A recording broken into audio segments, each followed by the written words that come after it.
So, do you now trust Labour to address and sort the immigration crisis? Every area of the immigration system will be tightened up, says Sir Keir. He's promised Labour will reduce the number of migrants coming to the UK significantly.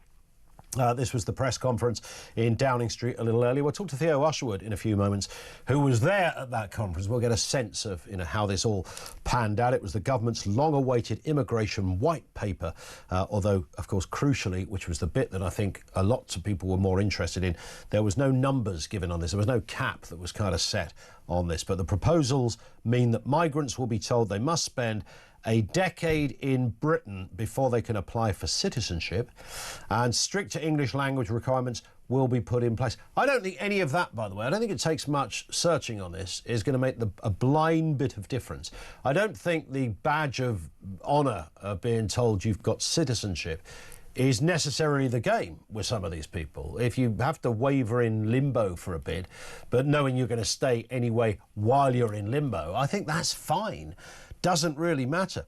Starmer said, make no mistake, this plan means migration will fall. That is a promise. He said, we must avoid becoming, and you heard that line again, an island of strangers. Now, what do you sense that he means by an island of strangers? Is he talking about social cohesion? If he is, it's the point that I've banged on about, often feeling like a solo voice on this. Forever, I think it's the most key and crucial part of this story. We can talk about people, getting healthcare when they would have had to have paid for it somewhere else. We can talk about all this stuff. Social cohesion is absolutely the core, the epicenter of this problem, and it is a problem, and it's where it all goes wrong. Social cohesion is absolutely front and centre to the whole thing. Now, of course, Starmer blamed the Tories, not entirely unreasonably, but we know this is now under his watch. And what we really know is this entire subject doesn't really sit comfortably in his political DNA. His radar does not bleep on this issue. He's got sort of a fake response, if you like, to what he thinks the public want to hear. But it will always fall on deaf ears. It will always sound a bit daft. It's, a bit like hearing a posh person try to swear or sound a bit odd. It just looks ridiculous. And hearing Starmer wheel out the stats and the facts on this one and what they're going to do and what they're not going to do is always just going to sound a little bit empty. But, he's our Prime Minister, whether we like him or not. So I want him to succeed on this. I just don't sense he will. He's got a couple of things in his favour, which I'll come to in just a second. Do you now trust Labour to sort out the immigration crisis? Now, here's the key bit. And I will come to some of the things that Labour members have said in the past on immigration. So in the year to June, this is legal migration, all right? This is not the Channel crossing stuff. He didn't even talk about that. Whether it will appear anywhere in the white paper, I don't know. But this is the legal stuff. So in the year to June 2023, we remember that year when the numbers were absolutely jaw-dropping. Net migration was 906,000. That's net. Just shy of 1 million. Extraordinary. But in the year to June 2024, it was 728,000. So it had gone down. There's a third been wiped off the net figure. A week on Thursday, the latest data will be published. Now, I find this interesting. Some say it might be as low as 320,000, which would be an extraordinary drop from the 906,000 that we had previously. So you're talking about 600,000 drop net migration. There is no possible way, in no possible world, that the reason for that could fall to Keir Starmer's tough policies on anything. This predates Starmer. You don't get to that kind of figure when you've been in office for half an hour. There's no way he can claim that. What would be the reasons for it if it turns out to be true, 300 and odd thousand? Well, the Tories cut back a little on visas. The mood music was put out there about students overstaying. Some of those moody schools and universities that were set up for no other reason than to get people into the country, blah, blah, blah.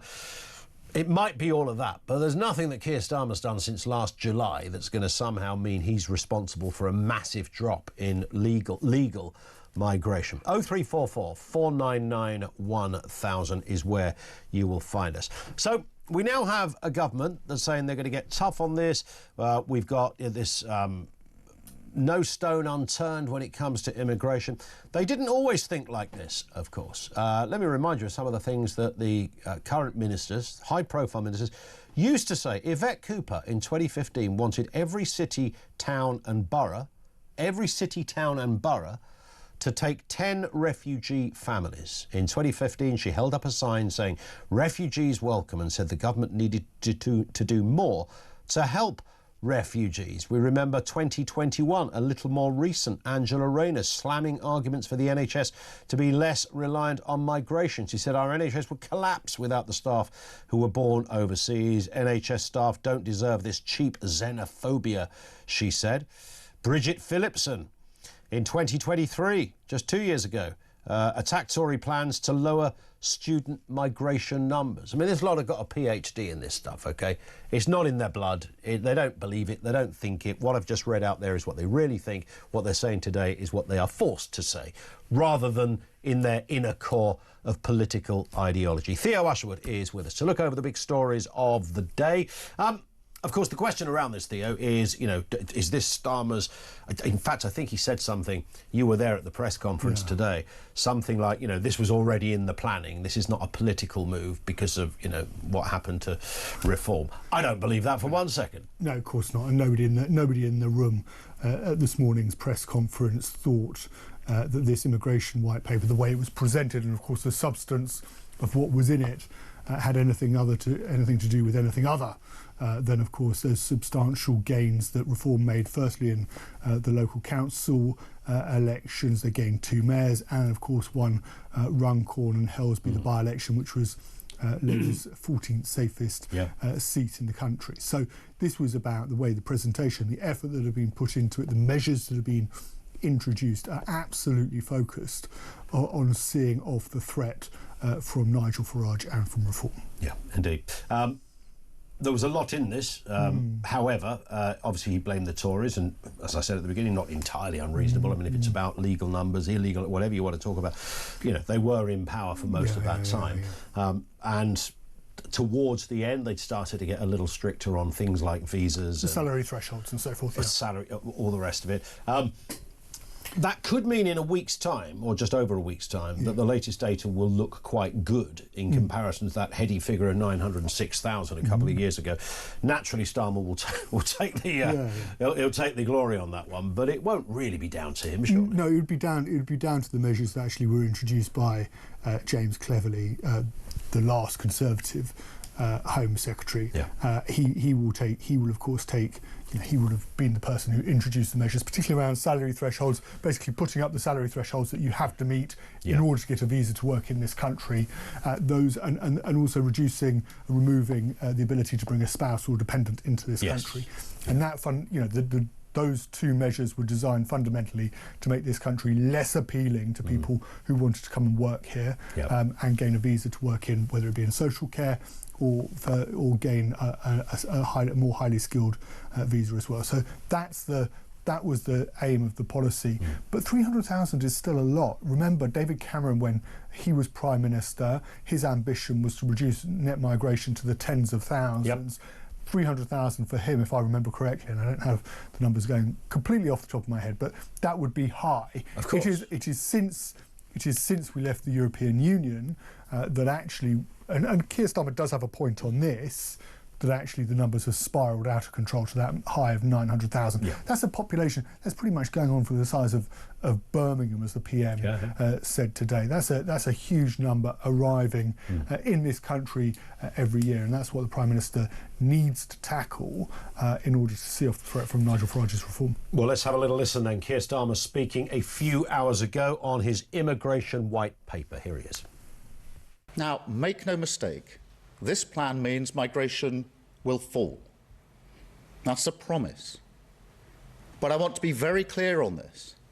If we do need to take further steps, if we do need to do more to release pressure on housing and our public services, then mark my words, we will.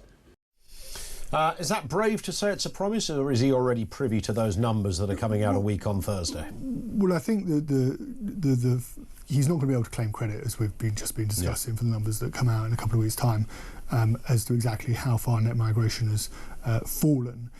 But you know, Keir Starmer, when he won't put a number on it, because of course the danger for putting a number, if they put a number on when it comes to immigration, the danger is that he's held to that. That becomes a rod with which to beat the Labour government with. We saw what happened when David Cameron promised to reduce net migration to the tens of thousands. He ultimately failed to do that.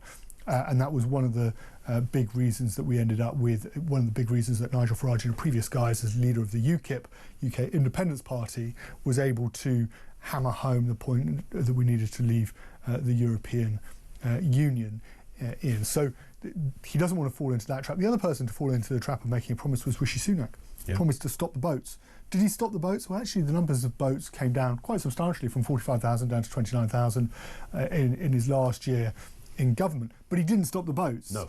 And I think what many of your listeners want, and I think many voters want in the country out there, is for a prime minister, or indeed any leading politician, to make a promise and to deliver on that promise. Yeah. And what Keir Starmer doesn't want to do is to make a promise that he can't keep. But that does lead him to being fairly evasive, because he's been asked repeatedly to detail exactly what is significant or what is a substantial drop in Indeed, what does he mean by an island of strangers? He's talking about new measures, it's tougher English language test, 10 years before you can become a citizen, banning visas for foreign care workers, things like that. Yvette Cooper expanded on that as well. An island of strangers, is that because we see folk who look differently, or folk who don't have the same kind of commonality in terms of language and, I don't know, cultural assimilation? I think what the Prime Minister is driving at is that when you have immigration on the levels that we have seen immigration in this country, it becomes very difficult for people to integrate. And one of the reasons, we know that language is a huge, could be a huge boost when it comes to a community integrating. If everybody can speak the same language, you don't end up with street signs or signs in public buildings where you're using a different language. Everybody is forced to to speak English and to understand English, and that's part of the drive there. That's the first point towards integration. Yeah. And I think what Keir Starmer's and having listened to his speech, and he gave a 10-minute speech in that press conference, was driving at, is that if you have immigration at the levels you are having, you can't bring people together. You're in a situation where, in towns and cities up and down, particularly in poorer parts of the country, I think there's a tendency in London and in the political classes or the establishment classes, the media classes, for people to look down their noses and say, well, immigration isn't a problem.